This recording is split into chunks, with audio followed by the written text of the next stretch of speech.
Parte 2, capítulo 7. Kira estava contemplando um edifício em construção. Paredes irregulares de tijolos vermelhos, novos e crus, cobertas por uma camada de cimento branco e fresco. Erguiam-se em direção a um céu cinzento que escurecia lentamente em um crepúsculo precoce. No alto, recortados pelas nuvens, trabalhadores ajoelhavam-se nas paredes. Martelos de ferro batiam, ressoando sonoramente na rua, e motores rugiam roucamente, e vapor sibilava alhures em uma floresta de tábuas, vigas e andaimes salpicados de cal. Ela ficou observando, seus olhos arregalados, seus lábios sorrindo. Um jovem com o rosto bronzeado e um cachimbo no canto da boca subia as tábuas estreitas do perigoso andaime, e os movimentos de suas mãos eram bruscos, precisos e implacáveis, como golpes de um martelo. Ela não sabia há quanto tempo estava ali parada. Tinha se esquecido de tudo, exceto da obra que tinha diante de si.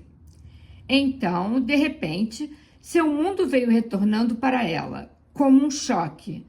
Num segundo ofuscante de percepção clara e nítida, como se novos olhos estivessem contemplando pela primeira vez um novo mundo, e o viu como se ela tivesse esquecido de vê-lo. Ela se perguntava, espantada, por que não estava ali, no andaime, dando ordens como o homem do cachimbo? Qual razão poderia tê-la afastado de seu trabalho, do trabalho de sua vida, de seu único desejo? Foi um segundo rápido, tão rápido, que só o sentiu após ele ter passado. Depois, voltou a ver o mundo como tinha se habituado a vê-lo e se lembrou de por que não estava no andaime. Qual a razão que a tinha impossibilitado para sempre de fazer o único trabalho que queria? E, na sua mente, palavras preencheram o vazio que sentia surgir de algum lugar no seu peito. Talvez um dia no estrangeiro. Uma mão tocou seu ombro. O que você está fazendo aqui, cidadã? Um miliciano a encarava com suspeita. Usava um boné com viseira de cor caque, com uma estrela vermelha sobre uma testa pequena. Piscou, abrindo lábios finos que não tinham forma, como travesseiros. Já que está aqui há meia hora, cidadã, o que você quer? Nada, disse Kira. Bem, então circule, cidadã. Só estava observando, respondeu Kira. Você, declarou o miliciano, abrindo lábios sem forma, como travesseiros. Não tem nada que observar. Ela se virou silenciosamente e foi embora. Pressionando sua pele, costurado na saia, um pequeno bolso estava ficando mais grosso a cada semana. Nele, guardava o dinheiro que conseguia proteger da gastança desenfreada de Léo. Era um alicerce que crescia para seu futuro e talvez algum dia no estrangeiro. Ela estava voltando para casa de uma assembleia com os guias de excursão. Havia ocorrido um teste político no centro de excursões.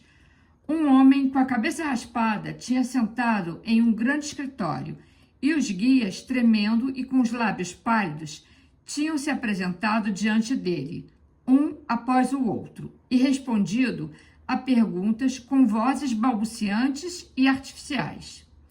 Kira tinha recitado corretamente os ruídos adequados sobre a importância das excursões históricas para a educação política e a consciência de classe das massas trabalhadoras. Tinha sido capaz de responder à pergunta sobre a situação da última greve dos trabalhadores do setor têxtil na Grã-Bretanha. Havia sabido responder a tudo sobre o último decreto do Comissário da Educação Popular sobre as escolas para os analfabetos do Turquestão, mas não soubera dizer a última quantidade de carvão produzida pelas minas da Bacia do Dom. Você não lê os jornais, camarada? Perguntava severamente o funcionário examinador. Sim, camarada. Sugeriria que os lesse com mais atenção. Não precisamos de especialistas limitados e acadêmicos antiquados que não sabem nada além do estreito âmbito de sua profissão. Nossos educadores modernos devem ter cultura política e mostrar um interesse ativo por nossa realidade soviética, em todos os detalhes de nossa construção estatal. Próximo. Talvez fosse demitida, pensou Kira com indiferença, a caminho de casa. Ela não se preocuparia. Já não podia se preocupar mais.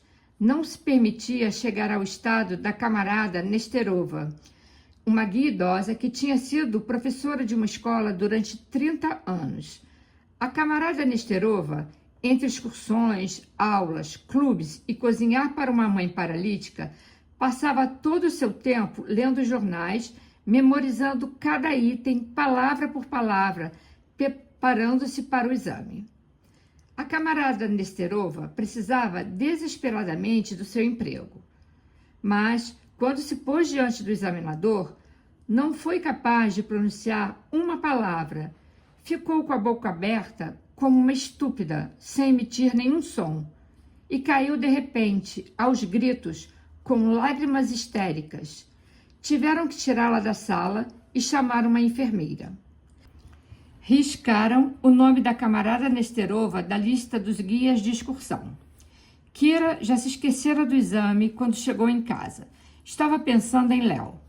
Perguntava-se como o encontraria naquela noite. A pergunta surgia com um pequeno toque de ansiedade, toda vez que chegava tarde em casa e sabia que o encontraria lá.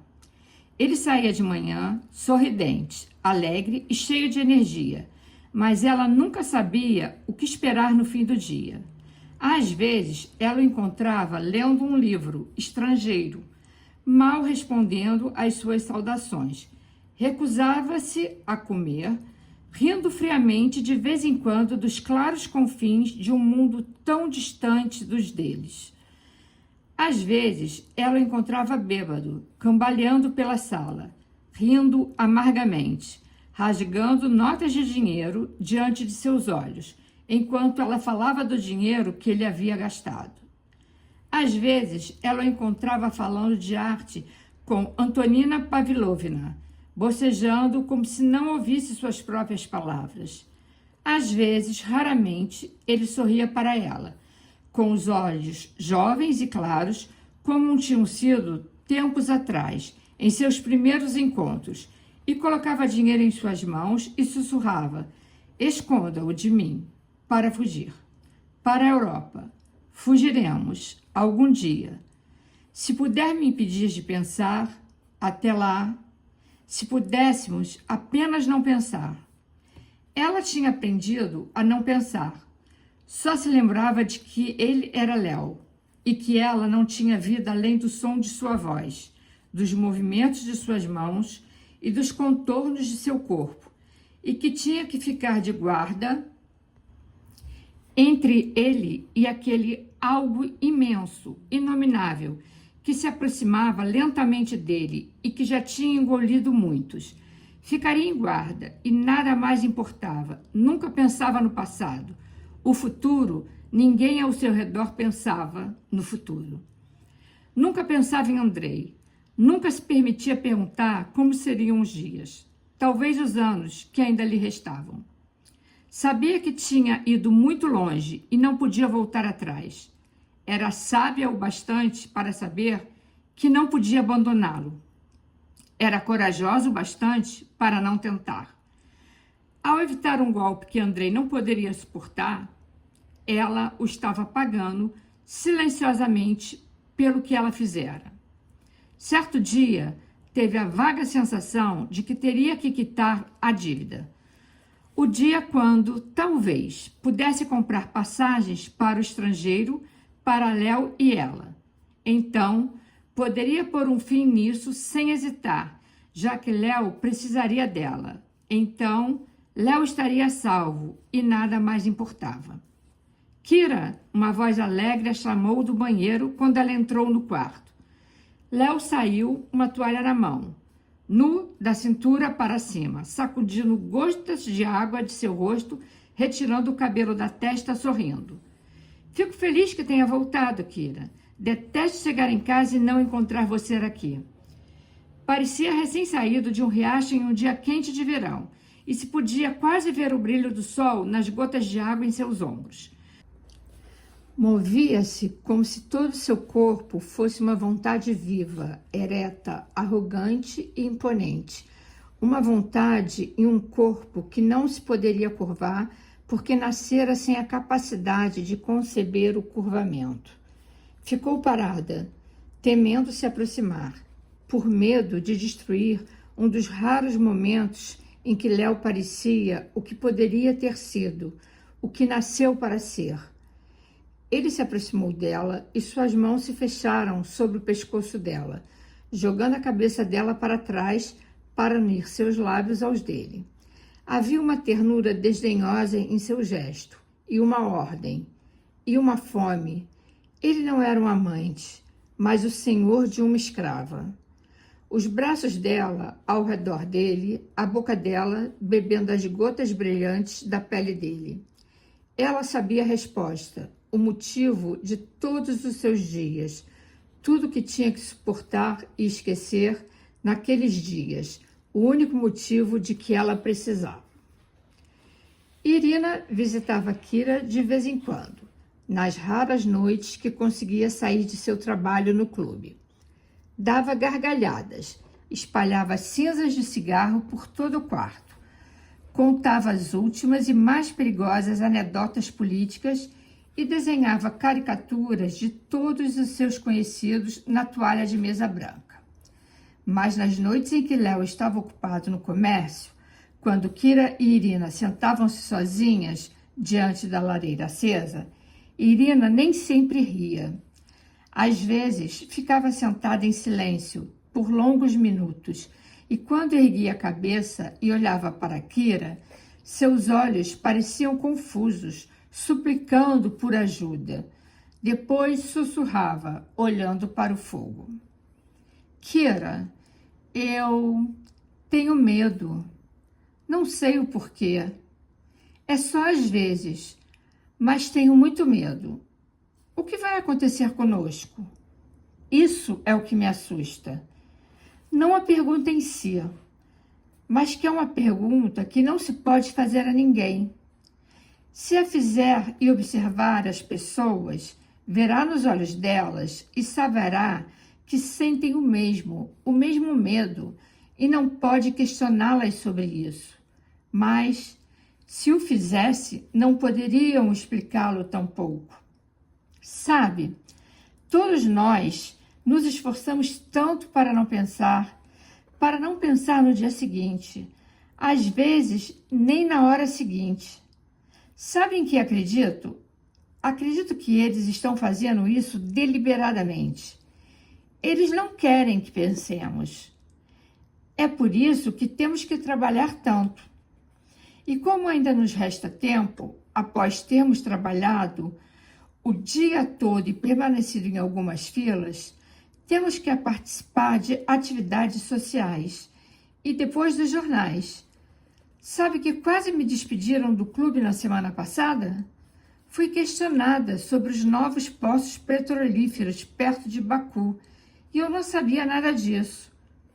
Por que deveria saber sobre poços de petróleos perto de Baku se quero conquistar meu pâncio desenhando cartazes abjetos? Por que tenho que memorizar jornais como poemas? Sim, preciso do querosene para o Primus. Mas para obter o querosene e cozinhar o pâncio, tenho que saber o nome de todos os trabalhadores imundos, de todos os poços imundos, de onde provém o querosene? 2 horas por dia lendo notícias sobre a construção do Estado em troca de 15 minutos para cozinhar no Primus? E não podemos fazer nada. Se tentamos, é pior. Veja Sasha, por exemplo. Ah, Kira, tenho tanto medo. Bem, não preciso mentir para você. Você sabe o que ele está fazendo. É um tipo de organização secreta e eles acreditam que podem derrubar o governo, libertar o povo. Seu dever para com o povo, Sasha diz. E você e eu sabemos que qualquer um deste grande povo estaria disposto a traí-los, entregando-os para a GPU em troca de 1 litro a mais de óleo de linhaça. Eles se reúnem em segredo e imprimem coisas, distribuindo-as nas fábricas. Sasha diz que não podemos esperar a ajuda do estrangeiro e cabe a nós lutarmos por nossa própria liberdade. Ah, o que eu posso fazer? Gostaria de impedi-lo, mas não tenho o direito de fazê-lo. Mas eu sei que vão pegá-lo. Lembra os estudantes que mandaram para a Sibéria na primavera passada? Centenas, milhares deles. Nunca mais saberemos deles. Ele é órfão, não tem ninguém no mundo, exceto a mim. Tentaria impedi-lo, mas ele não ouvirá. E ele tem razão. Apenas eu o amo. Amo.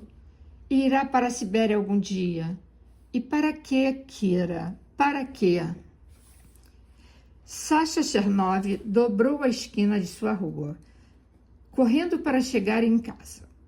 Era uma noite escura de outubro e a pequena mão que o agarrou pelo cinto de seu casaco parecia ter aparecido do nada. Então, ele distinguiu um chale posto sobre uma cabecinha e um par de olhos que não piscavam, enormes, aterrorizados. Cidadão Chernov, sussurrou a garota, apertando seu corpo trêmulo contra as pernas dele, parando-o. Não vá para casa. Reconheceu a filha de sua vizinha. Sorriu e lhe deu um tapinha na cabeça, mas, de forma instintiva, deu um passo para o lado, refugiando-se na sombra de uma parede. Qual o problema, Kátia? Minha mãe disse... A garota engoliu a saliva. Minha mãe falou para avisá-lo para não ir para casa. Há alguns homens estranhos lá. Jogaram seus livros no chão do quarto. Agradeça sua mãe por mim, Kátia, murmurou Sasha, que deu a volta rapidamente e desapareceu atrás da esquina. Tinha tido tempo para detectar uma limusine preta diante da porta de sua casa. Ele levantou sua gola e acelerou o passo. Entrou em um restaurante e fez uma ligação. A voz de um homem estranho respondeu roucamente. Sasha desligou sem dizer uma palavra. Seu amigo tinha sido capturado. Naquela noite, eles tinham se reunido em segredo. Eles tinham discutido planos, alvoroço entre os trabalhadores e uma nova impressora. Sorriu levemente ao pensar nos agentes da GPU olhando para a imensa pilha de manifestos antissoviéticos em seu quarto. Franziu a testa. No dia seguinte, os manifestos teriam sido compartilhados por incontáveis mãos nas fábricas de Petrogrado. Subiu em um travia e se dirigiu para a casa de outro amigo. Dobrando a esquina, viu uma limusine preta na porta. Afastou-se rapidamente. Foi a uma estação de trem e voltou a telefonar. Um número distinto. Ninguém atendeu. Ele caminhou, arrastando os pés pela pesada neve meio derretida, até outro endereço. Não viu luz na janela do quarto de seu amigo, mas viu a esposa de um zelador no portão traseiro, cochichando animadamente com uma vizinha. Não se aproximou da casa. Ele assoprou as mãos geladas, sem luvas. Acelerou o passo até outro endereço. Havia luz na janela para a qual estava olhando, mas no parapeito da janela havia um vaso de um formato particular e que tinha sido o sinal de perigo que haviam acordado. Pegou outro tranvia. Era tarde e o tranvia estava quase vazio, além de muito iluminado. Um homem vestido com jaqueta militar subiu na parada seguinte. Sasha desceu. Ele se escorou contra um poste de luz e limpou sua testa. Sua testa estava queimando com um suor mais gelado que os flocos de neve que caíam. Ele estava descendo uma rua escura quando viu um homem com um velho chapéu coco que passeava tranquilamente do outro lado. Sasha dobrou uma esquina, andou 2 quarteirões, dobrou outra esquina, andou 1 quarteirão e dobrou mais uma esquina. Então, ele olhou cuidadosamente por sob seus ombros. O homem, no velho chapéu de coco, estava contemplando a vitrine de uma botica 3 casas atrás dele. Sasha acelerou o passo. Uma neve cinzenta caía sobre as luzes amarelas sobre portões fechados. A rua estava deserta. Ele não ouvia nenhum ruído além de seus próprios passos esmagando a lama. Mas, através dos sons, através do chiado longínquo de rodas e através das crescentes palpitações surdas e amortecidas que sentia em alguma parte de seu peito, ouviu a marcha leve como um sopro, de passos que o seguiam. Ele parou de repente e olhou para trás. O homem do chapéu coco estava ajoelhado, amarrando o cadarço do sapato. Sasha olhou para cima. Estava na porta de uma casa que conhecia bem. Em questão de segundos, cruzou o umbral e, apoiado contra a parede de um hall de entrada escuro, sem se mover nem respirar, olhou para o vidro da porta. Viu passar o homem com o chapéu coco. Ouviu os passos dele se afastando, desacelerando, parando, hesitando, voltando. O chapéu coco passou novamente pelo quadrado de vidro. Os passos chiavam, mais fortes e mais fracos, para trás e para frente, em algum lugar próximo. Sasha subiu as escadas sem fazer barulho e bateu na porta. Irina abriu. Ele fez sinal de silêncio e murmurou: "Victor está?" "Não", respirou ela. "E a esposa dele?" "Ela está dormindo." "Posso entrar? Eles estão atrás de mim." Ela o puxou para dentro e fechou a porta lentamente, sem pausa, levando um longo e paciente minuto. A porta tocou batente sem um ruído. Galina Petrovna entrou com um pacote embaixo do braço. "Boa noite, Kira." "Meu Deus, Kira, que cheiro ruim tem nesse quarto." Kira se levantou com indiferença, largando um livro. "Boa noite, mãe." "São os Lavrov. Estão preparando chucrute." "Meu Deus! Então é isso que ele estava misturando no barril grande?" "O velho Lavrov não é nada simpático. Ele nem me cumprimentou.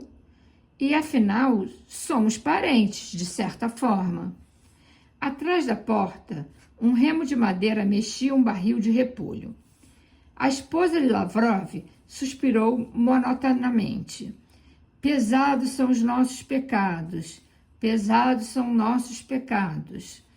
O garoto rachava lenha num canto e o lustre de cristal tilintava, estremecendo a cada golpe. Os Lavrov tinham se mudado para o quarto que fora de sua filha. Eles tinham dividido um sótão com 2 outras famílias em um prédio de trabalhadores. Tinham ficado contentes com a mudança. Galina Petrovna perguntou: "Léo não está em casa?" "Não", disse Kira. "Estou esperando por ele." "Estou a caminho das aulas da noite", disse Galina Petrovna. "E só passei rapidinho." Ela hesitou, tocou no pacote, sorriu de modo arrependido e disse com um ar muito casual: "Passei para lhe mostrar algo. Veja se gosta. Talvez queira comprá-la." "Comprar?" repetiu Kira surpresa. "O que é, mãe?" Galina Petrovna tinha desembrulhado o pacote. Estava segurando um vestido antiquado de renda leve branca. A sua longa cauda tocava o chão. O sorriso hesitante de Galina Petrovna era quase envergonhado. "Por quê, mãe?" Kira engasgou. "É o seu vestido de noiva." "Veja", Galina Petrovna explicou rapidamente. "É a escola. Recebi meu salário ontem e descontaram tanto para minha inscrição na Sociedade Proletária de Defesa Química. E eu nem sabia que era membro dela, que não tenho. Veja, seu pai precisa de sapatos novos. O sapateiro recusou-se a remendar os velhos. E eu iria comprá-los neste mês, Mas com isso da defesa química, veja, você pode alterá-lo como quiser. O vestido, quero dizer, é de um material bom, só usei uma vez. E pensei, se gostasse dele, podia transformá-lo em um vestido de noite, talvez, ou... Mãe, disse Kira séria, perguntando-se por que sua voz estava embargada. Sabe muito bem que se precisar de alguma coisa... Eu sei, filha, eu sei, interrompeu Galina Petrovna, e as rugas em seu rosto ficaram subitamente ruborizadas. Você tem sido uma filha maravilhosa, mas, com tudo o que já nos deu, não me senti à vontade para pedir. E pensei que seria melhor.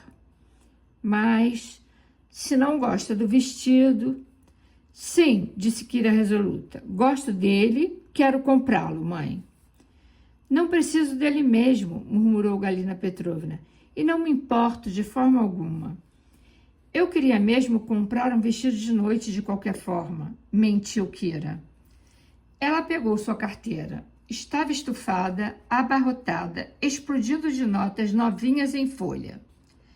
Na noite anterior, ao chegar em casa tarde, ao beijá-la cambaleando, Léo tinha enfiado a mão no seu bolso e deixado cair notas amassadas pelo chão e enfiado na carteira dela rindo. Vá, gaste. Vem muito mais por aí. Apenas mais uma negociada com o camarada Serov. Brilhante camarada Serov. Vá, gaste, disse. Ela esvaziou a carteira nas mãos de Galina Petrovna. Por que, filha? Galina Petrovna protestou. Não é isso tudo. Eu não queria tanto. Não vale isso. É claro que vale toda essa linda renda. Não discutamos, mãe. E muito obrigada. Galina Petrovna enfiou as notas em sua bolsa velha, com uma pressa assustada. Ela olhou para Kira e balançou a cabeça sabiamente, muito triste, e murmurou. Obrigada a você, filha. Galina Petrovna foi embora. Kira experimentou o vestido de noiva. Era longo e liso como um traje medieval. Suas mangas justas ficavam bem abaixo das costas de suas mãos. Sua gola apertada quase batia em seu queixo. Era todo de renda, sem qualquer tipo de ornamento. Estava diante de um espelho alto, seus braços ao lado do corpo, as palmas das mãos para cima, cabeça para trás, seus cabelos caídos sobre seus ombros brancos, seu corpo subitamente alto e muito magro, frágil nas longas e solenes dobras de uma renda delicada como uma teia de aranha. Olhava para si mesmo como para uma estranha figura vinda de algum lugar de muitos séculos distantes. E seus olhos, de repente, pareciam muito grandes, muito escuros, assustados. Ela tirou o vestido e o jogou em um canto do guarda-roupa. Léo chegou em casa com Antônia Pavlovna. Ela vestia um casaco de pele de foca e um turbante de cetim violeta. Seu forte perfume francês cortava o odor de chucrute dos aposentos dos Lavrov. Onde está a criada? Perguntou Léo. Teve que ir embora. Nós esperamos, mas você se atrasou, Léo. Sem problemas. Jantamos em um restaurante, Tônia e eu. Você não mudou de ideia, não é, Kira? Irá conosco àquela inauguração? Desculpe-me, Léo, mas não posso. Tenho uma assembleia de guias hoje à noite. E, Léo, você tem certeza de que quer ir? Esta é a terceira inauguração de clubes noturnos em 2 semanas. Isso é diferente, disse Antonina Pavlovna. Este é um verdadeiro cassino, como no estrangeiro, igual a Monte Carlo. Léo, suspirou Kira impotente. Apostando novamente? Ele riu. Por que não? Não temos que nos preocupar se perdemos algumas centenas de rublos. Não é, Tônia? Antonina Pavlovna sorriu, apontando o queixo para a frente. Certamente não. Acabamos de deixar Coco. Kira Alexandrovna. Ela baixou sua voz em tom confidencial. Há outro carregamento de farinha branca, disse Serov, chegando depois de amanhã. Como aquele rapaz sabe gerenciar seus negócios? Eu o admiro tremendamente. Vou vestir meu smoking, disse Léo. Fico pronto em 1 segundo. Você se importa de se virar para a janela por um momento, Tônia? Claro. Antonina Pavlovna sorriu de forma sedutora. Claro que me importo, mas prometo não espiar, mesmo que quisesse muito. Ela parou perto da janela, colocando uma mão amiga no ombro de Kira. Pobre Coco, suspirou Antonina Pavlovna. Ele trabalha tanto, tem uma reunião hoje à noite. O Clube Educacional dos Funcionários da Companhia de Alimentos. É vice-secretário. Precisa manter sua atividade social, você sabe. Ela piscava consideravelmente. Ele tem tantas reuniões, sessões e coisas assim. Eu murcharia na solidão se o nosso querido Léo não fosse galante o suficiente para me levar para sair de vez em quando. Kira olhou para o perfil alto e negro de Léo, com sua roupa de gala impecável, como tinha olhado para si mesma no vestido de noiva medieval. Como se Léo fosse um ser de muitos séculos atrás, e parecia estranho vê-lo de pé ao lado da mesa com o primos. Ele pegou o braço de Antonina Pavlovna, com um gesto que pertencia a uma cena de filme estrangeiro, e eles saíram. Quando a porta se fechou atrás deles, no quarto de Lavrov, Kira ouviu a esposa de Lavrov resmungar. E dizem que os comerciantes privados não ganham dinheiro. Ditadura do proletariado, Lavrov rosnou e escarrou. Kira vestiu seu casaco velho. Ela não estava indo para uma reunião dos guias. Estava indo para o pavilhão no jardim de um palácio solitário. O fogo ardia na lareira de Andrei. As lenhas rangiam com pequenas explosões. Os longos troncos se convertiam em brasas de um vermelho uniforme, transparente e luminoso. Pequenas chamas alaranjadas oscilavam, se agitavam, se encontravam, se curvavam suavemente. Se extinguiam subitamente, saltavam de novo. Pequenas línguas azuis lambendo carvões incandescentes. Sobre as lenhas, como se estivessem suspensas no ar, longas chamas vermelhas afunilavam-se na escuridão da chaminé. Faíscas amarelas disparavam para cima, morrendo em contato com tijolos negros cobertos de fuligem. Um brilho alaranjado dançava, trêmulo, nas paredes de tijolos brancos, sobre os cartazes dos soldados vermelhos, chaminés e tratores. Um dos pés da Leda caiu sobre a borda da lareira, seus dedos rosados no brilho. Kira sentou-se em uma caixa diante da lareira. Andrei sentou-se aos seus pés, seu rosto afundado nos joelhos dela. A mão dele acariciava lentamente o arco sedoso do pé de Kira. Os dedos tocavam o chão e voltavam para as meias de seda dela. E então, quando você está aqui, sussurrou ele, compensa toda a tortura, toda a espera. E então, já não tenho que pensar mais. Ele levantou a cabeça, olhou para Kira e pronunciou palavras que ela nunca havia ouvido dele antes. Estou tão cansado. Ela segurou a cabeça dele, suas duas mãos nas têmporas dele, e perguntou, qual é o problema, Andrei? Ele se virou para a lareira. Meu partido, disse e voltou a olhar para ela. Você sabe, Kira, talvez já saiba há muito tempo. Você tinha razão.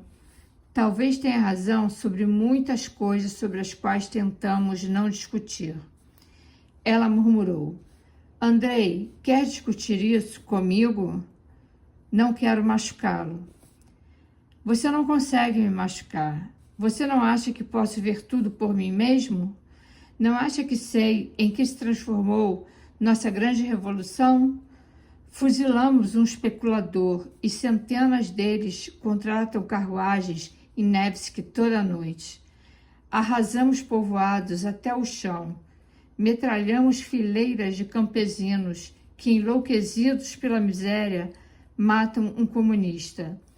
E 10 irmãos da vítima vingada do partido bebem champanhe na casa de um homem que veste uma camisa cravejada de diamantes.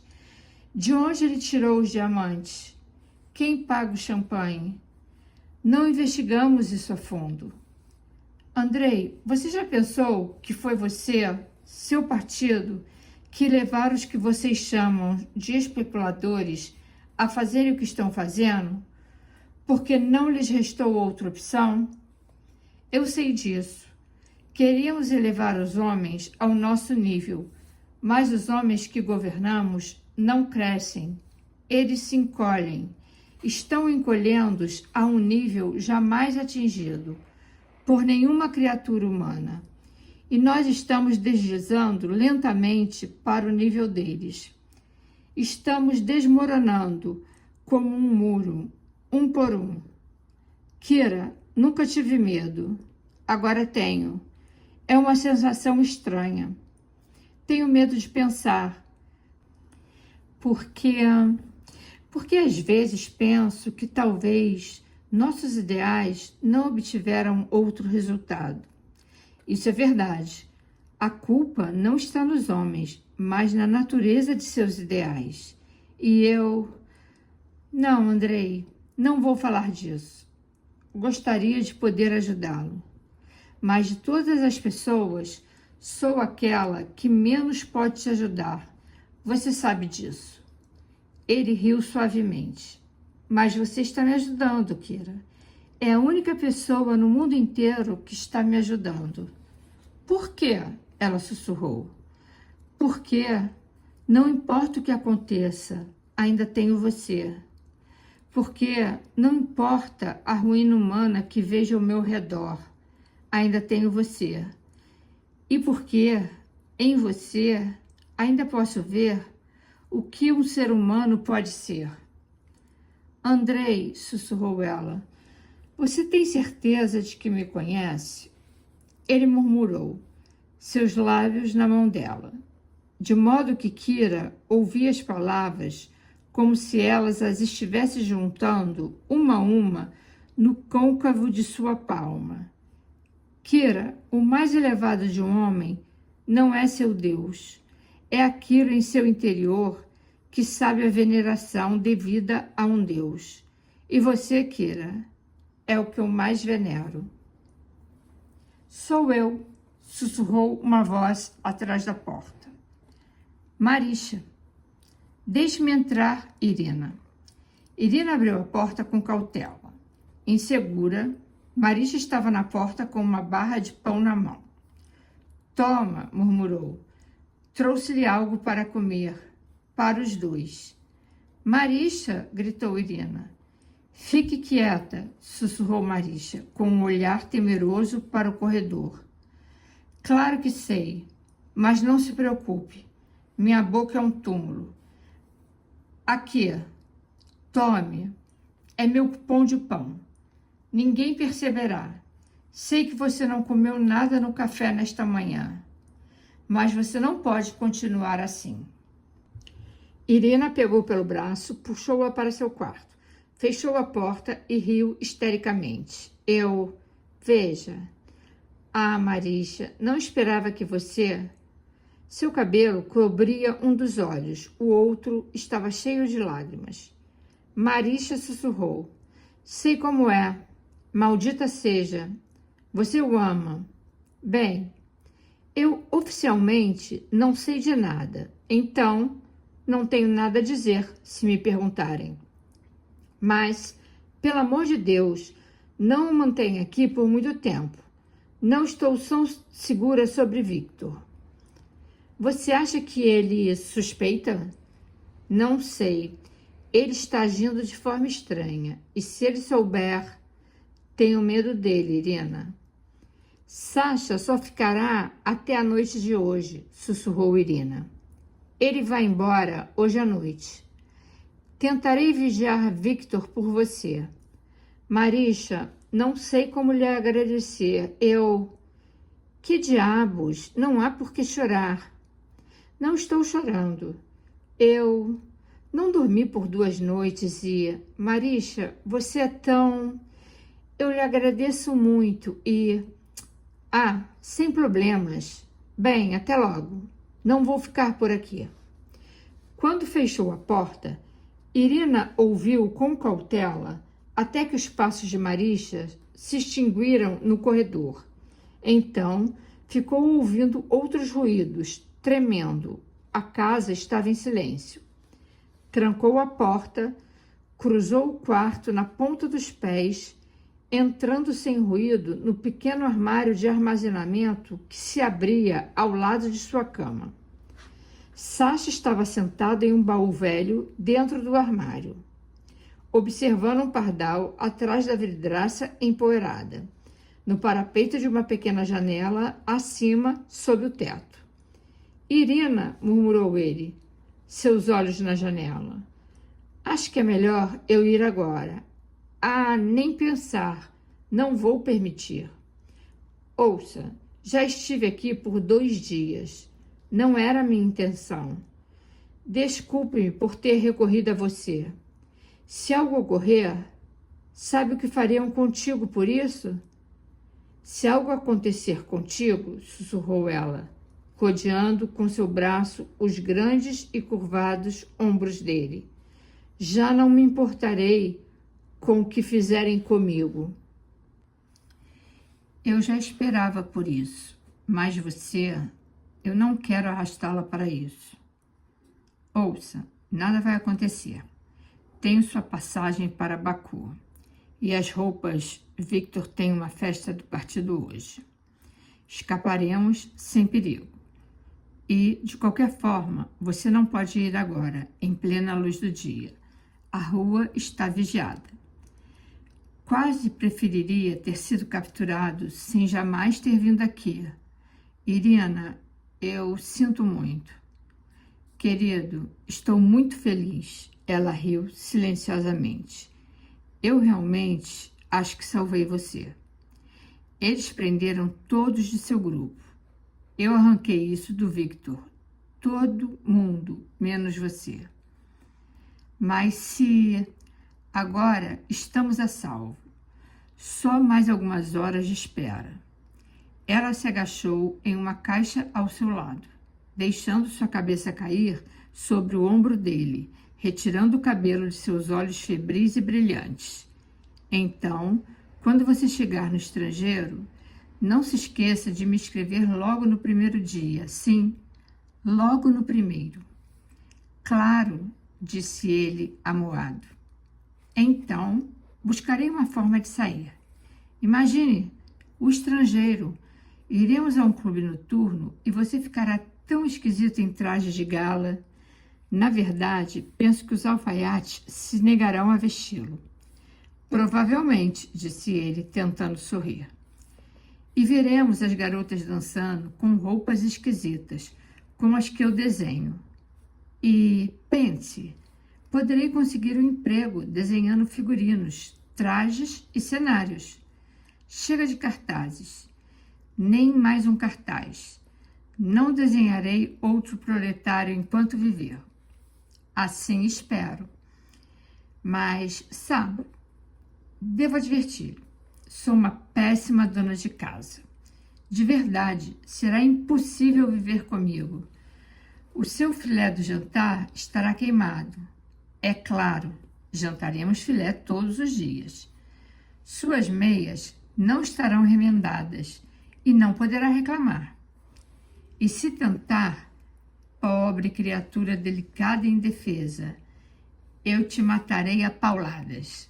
Ela riu histericamente, afundou seu rosto no ombro dele e mordeu a camisa dele, pois seus sons estavam se transformando em algo que já não era uma risada. Ele beijou o cabelo dela e murmurou com bravura. Não me queixarei se você puder continuar com seus desenhos. Esse é outro crime pelo qual nunca poderei perdoar este país. Penso que você poderia ser uma grande artista. E ouça, você sabe que nunca me deu um desenho, mesmo eu tendo pedido diversas vezes. Ah, sim, ela suspirou. Eu os prometi a tantas pessoas, mas nunca me concentrei tempo suficiente para acabar um que fosse. Mas faço uma promessa. Desenharei 2 dezenas, lá no estrangeiro, e poderá pendurá-los nas paredes de nossa casa. Sasha, nossa casa. Os braços dele abraçaram um corpo trêmulo, cuja cabeça despenteada olhava para o outro lado. Esse purê, disse Victor, está queimado. Desculpe, murmurou Irina. Suponho que me descuidei e eu... Há algo mais para comer? Não, Victor, desculpe. Não há nada em casa e... Nunca há nada nesta casa. É engraçado como a comida parece ter desaparecido nos últimos dias. Não mais que o habitual, disse Marisha. E lembre-se, eu não obtive meu cupom de pão esta semana. Bem, e por que não? Estava muito ocupada para ficar na fila e... Por que Irina não pôde ir buscar? Victor, disse Vassily Ivanovitch, a sua irmã não está se sentindo bem. Sim, percebi. Comerei o seu purê se você não quiser, disse Ássia, pegando o prato dele. Você já comeu o suficiente, Ássia, protestou Irina. Precisa voltar correndo para a escola. Ah, que inferno, disse Ássia. Ássia, onde você aprendeu esse linguajar? Não quero voltar, choramingou Ássia. Temos que decorar o canto de Lenin nesta tarde. Odeio colar fotos das revistas em seus velhos mata-borrões vermelhos. Eles me xingaram 2 vezes, porque tinham ficado tortas. Apresse-se e ponha o seu casaco. Você vai se atrasar. Ássia suspirou com um olhar resignado para os pratos vazios do almoço e saiu arrastando os pés. Victor se inclinou para trás em sua cadeira, suas mãos nos bolsos, e olhou fixamente para Irina. Não vai trabalhar hoje, Irina? Perguntou com indiferença. Não, liguei para eles. Não estou me sentindo bem. Acho que estou com febre. É melhor não correr o risco de sair nesse tempo terrível, disse Marisha. Veja, está nevando. Não, disse Victor. Irina não deveria correr riscos. Não tenho medo, disse Irina. Apenas acho que é mais seguro ficar em casa. Não, disse Victor. Você nunca teve medo de nada. Um traço invejável às vezes, e às vezes pode ir longe demais. O que você quer dizer exatamente? Você deveria ter mais cuidado com a sua saúde. Por que não telefona para um médico? Ah, não é necessário. Não estou tão mal. Estarei melhor dentro de alguns dias. Sim, creio que sim, disse Victor, levantando-se. Aonde você vai hoje, Victor? Perguntou Marisha. Por que você quer saber? Ah, por nada. Bem, veja, pensei que, se não estivesse tão ocupado, gostaria que fosse ao meu clube para dizer algumas palavras sobre algo. Todos ouviram falar de meu importante esposo e prometi a eles levá-lo para dar uma palestra. Sabe, algo sobre eletrificação, aviões modernos ou algo assim. Desculpe, disse Victor, em outra ocasião. Tenho que ver um homem hoje sobre o emprego, sobre aquele emprego na represa. Posso ir contigo, Victor? Claro que não. O que é isso? Está me vigiando? Ciúmes ou algo assim? Ah, não, querido. Não, nada. Bem, então, cale-se. Não quero ter uma esposa que me segue por aí. Você está procurando um novo emprego, Victor? Perguntou Vassili Ivanovitch. Bem, o que você acha? Pensa que vou me resignar a ser escravo de um pão de racionamento pelo resto da minha vida? Enfim, veremos. Você está certo disso? Perguntou o oficial. Sim, disse Victor. Quem mais é responsável? Ninguém. Só minha irmã. Quem mais vive em seu apartamento, camarada Dunaev? Minha esposa, meu pai e minha irmã mais nova, que é só uma criança. Meu pai não suspeita de nada. Minha esposa é uma criatura desmiolada que não perceberia nada embaixo de seu nariz. E, por certo, é membro do Komsomol. Há outros inquilinos também, mas nunca se comunicam com o nosso lado do apartamento. Entendo. Obrigado, camarada Dunaev. Só estou cumprindo o meu dever. O oficial se levantou e estendeu sua mão. Camarada Dunaev, em nome da União das Repúblicas Socialistas Soviéticas, agradeço por sua coragem. Ainda são poucos cuja devoção ao Estado está acima dos laços de sangue e familiares. Essa é a atitude do futuro para o qual estamos tentando educar nosso povo atrasado. Essa é a maior prova de lealdade ao partido que um homem pode dar. Garantirei que seu heroísmo não passe despercebido. Não mereço esses elogios, camarada, disse Victor. O único valor de meu exemplo é mostrar ao partido que a família é uma instituição do passado, que não deveria ser considerada ao se julgar a lealdade de um membro do nosso grande coletivo.